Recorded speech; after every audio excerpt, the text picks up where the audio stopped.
பெரும் தெய்வங்களே குலசாமி வழிபடுறாங்க. நான் இதையும் ஆய்வு பண்ணி போய் பார்த்தேன். பெருந்தெய்வங்கள் குலசாமி வர்றதுக்கான வாய்ப்புகள் இல்லை. ஏன்னா அவங்க தெய்வங்களே பெருந்தெய்வங்கள். இப்போ உதாரணமாக சொன்னால் சிவபெருமானும் பெருமாளும் நேரடியாக வர முடியாது. ஆனால் பெருமாள் அம்சத்தில் வருவாங்க, சிவன் அம்சத்தில் வருவாங்க. அந்த அம்சம் தான் அங்கே வருமே தவிர நேரடியாக சிவபெருமான் குலசாமி வர்றதுக்கு வாய்ப்பு இல்லை. மும்மூர்த்திகள் எல்லாமே பெரும் தெய்வங்கள். ஒரு குலத்துக்காக மட்டுமே அவங்க இருக்கிறதுக்கான வாய்ப்புகள் ப்ராக்டிக்கலாகவே இருக்காது. அதுக்கு வாய்ப்பு இல்லை. பட் அவங்களுடைய அம்சங்கள் வரும்.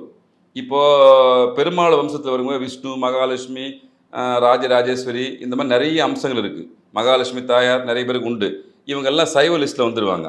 அசைவம் அப்படின்னா சிவனுடைய வம்சத்தில் வரும். உத்திர வம்சத்தில் வர எல்லாமே ஐயனார், கருப்புசாமி, ஒண்டிமுனி, இது எல்லாமே அசைவ லிஸ்ட்டில் வந்துடும். முருகப்பெருமான வருவார் ஒரு கட்டத்தில். முருகப்பெருமான் ஹெட் ஆஃப் த டிபார்ட்மெண்ட் குலசாமி விஷயத்தில் அவரும் வருவார். அவருடைய தளபதியான வீரபத்திரர் அங்கே வருவார், அவர் அசைவம். இப்படி இந்த விஷயங்கள் உண்டு. அதனால் இந்த பெரும் தெய்வங்களை எப்பவுமே நீங்கள் இஷ்ட தெய்வம் வழிபடலாமே தவிர குலசாமி வழிபடுறதுக்கான வாய்ப்புகள் குறைவு. ஆனால் எப்படி கண்டுபிடிக்கலாம்னா நிறைய வழிமுறைகளை சித்தர்கள் கொடுத்துட்டு போயிருக்காங்க. எதையுமே நம்ம சித்தர்கள் இல்லை அப்படின்ற ஒரு விஷயத்த சொல்லலை. ஒரு விஷயத்த தெளிவாக சொல்லிக்கிறாங்க. கர்மாவை முழுமையாக போக்க முடியாது. யாராலையும் எவராலையும் எந்த சூழ்நிலையும் கர்மாவை முழுமையாக போக்க முடியாது. அந்த தாக்கத்திலேருந்து குறைக்க முடியுமானா முடியும். தாக்கத்துலேருந்து தப்பிக்கிச்சுக்கு எப்படின்னா, இப்போ மழை வருதுன்னா ஒரு குடை போல தான் உங்களுடைய பரிகார முறைகள். ஒரு ஃபஸ்ட் எய்டு, அவ்வளோதான். நீங்கள் ஃபஸ்ட் எய்டை நம்பியே உட்காந்திங்கன்னா வேலைக்கு ஆகாது. அது மாதிரி தான் உங்களுக்கு ஃபஸ்ட் எய்டு முதல் சாமின்றதே குலசாமி. இதை கெட்டியமாக பிடிங்க, உங்களுக்கு வாழ்நாள் முழுக்க கை கொடுக்கும்.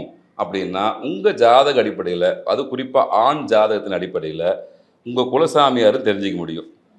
அமானுஷ்ய சக்தி தெய்வ வழிபாட்டு மூலயமா தெரிஞ்சிக்க முடியும். பிரசன்னத்தின் மூலயமா தெரிஞ்சிக்க முடியும். எது எப்படி இருந்தாலும் நான் இப்போ இந்த மாதம் முகாம் போட்டிருக்கேன். 12, 13ஆம் தேதி திருவண்ணாமலையில் குலசாமியை தெரிஞ்சுக்கிறதுக்கு வாங்க, இலவசமாக பார்த்து சொல்கிறேன் அப்படின்னு 2 நாள் கேம்ப் போட்டிருக்கேன். ஏற்கனவே நிறைய போட்டிருக்கேன். இந்த அக்டோபர் மாதம் போட்டிருக்கேன். ஏன் அப்படின்னா, இவங்களுக்கு எதை கொடுத்தா நல்லா இருக்குன்னு ஒவ்வொரு முறை ஆய்வு பண்ணும்போது குலசாமி முதல்ல கொடுத்துருவோம், மீதி அவங்க பார்த்துக்குவாங்க அப்படின்னு 60 வருட நம்பிக்கை. Anand banians and briefs.